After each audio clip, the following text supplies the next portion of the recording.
ఆంధ్రప్రదేశ్లో పోటీ పరీక్షలు ప్రిపేర్ అయ్యే అభ్యర్థులందరికీ కూడా ఒక శుభవార్త. త్వరలో ఆంధ్రప్రదేశ్లో జాబ్ క్యాలెండర్ రాబోతుందని చెప్పి కీలక వర్గాలు చెప్తున్నాయి. ఇక్కడ మనం చూస్తే కనుక ఆంధ్రప్రదేశ్లో గ్రూప్ 1 కావచ్చు, గ్రూప్ 2 కావచ్చు, డిఎస్సి కావచ్చు, ఇలా రకరకాల పోస్టులకి జాబ్ క్యాలెండర్ రాబోతోంది. దీనికి సంబంధించిన నోటిఫికేషన్స్ కూడా త్వరలో వెలువడే అవకాశం ఉంది. కాబట్టి ఎవరైతే రకరకాల కాంపిటేటివ్ ఎగ్జామ్స్కి ఆస్పైర్ చేస్తున్నారో, ప్రిపేర్ అవుతున్నారో అందరికీ కొన్ని సూచనలు.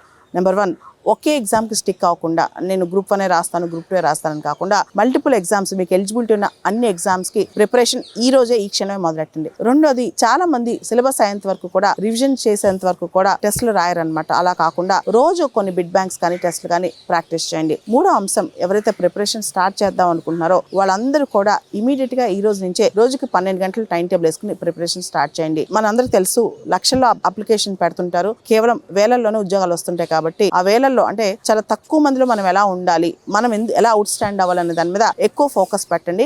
రివర్స్ ఇంజనీరింగ్ టెక్నిక్స్ వాడండి. రివర్స్ ఇంజనీరింగ్ అంటే ఏదైతే మనం క్వశ్చన్స్ నుంచి కూడా ఎలాంటి క్వశ్చన్స్ వస్తున్నాయి, ఎలాంటి ట్రెండింగ్ క్వశ్చన్స్ వస్తున్నాయి, వీటి మీద కూడా మనం గమనించి మనం ఆ కాన్సెప్ట్ చదువుకోవచ్చు అనమాట. దాంతో పాటు మనం చూస్తే కనుక ఈవెన్ స్టేట్ లెవెల్ ఎగ్జామ్స్ లో కూడా analytical questions, multiple choice questions లో కూడా చాలా ట్విస్ట్ చేసి క్వశ్చన్స్ ఇస్తున్నారు. కాబట్టి ఇప్పటి నుంచి న్యూస్ పేపర్ రీడింగ్ కావచ్చు, డైలీ కరెంట్ అఫైర్స్ అనాలిసిస్ కావచ్చు, ఏదైతే అప్డేటెడ్ మెటీరియల్స్, పాత మెటీరియల్స్ కాకుండా కొత్త మెటీరియల్స్ అంటే 2026 ఈ రోజు వరకు ఉన్న మెటీరియల్స్ కూడా చదువుకుంటూ ప్రిపేర్ అవ్వండి. అందరికీ కూడా, ఆంధ్రప్రదేశ్ నుంచి అభ్యర్థులందరికీ కూడా మీరు నిరాశ పడకుండా ఈ జాబ్ క్యాలెండర్ మీద ఫోకస్ పెట్టి పూర్తి స్థాయిలో ఇప్పటి నుంచి ప్రిపేర్ అవ్వండి. ఎక్కువ డిస్కషన్స్, నోటిఫికేషన్ ఎప్పుడు వస్తుంది, రిజల్ట్స్ ఎప్పుడు వస్తుంది, వీటి మీద ఉంటుంది. అలా కాదు, మనం ఎలా సన్నద్ధమయ్యాం, మనం నిజంగా ఈ రోజు ఎగ్జామ్ పెడితే టాప్ 10 లో ఉంటామా, టాప్ 20 లో ఉంటామా, వీటి మీద ఎక్కువ దృష్టి పెట్టండి. అందరికీ ఆల్ ది బెస్ట్. మీకోసం ఎటువంటి సపోర్ట్ కావాలన్నా CSBIS అకాడమీ బాలలత మ్యామ్ ఉంటుంది.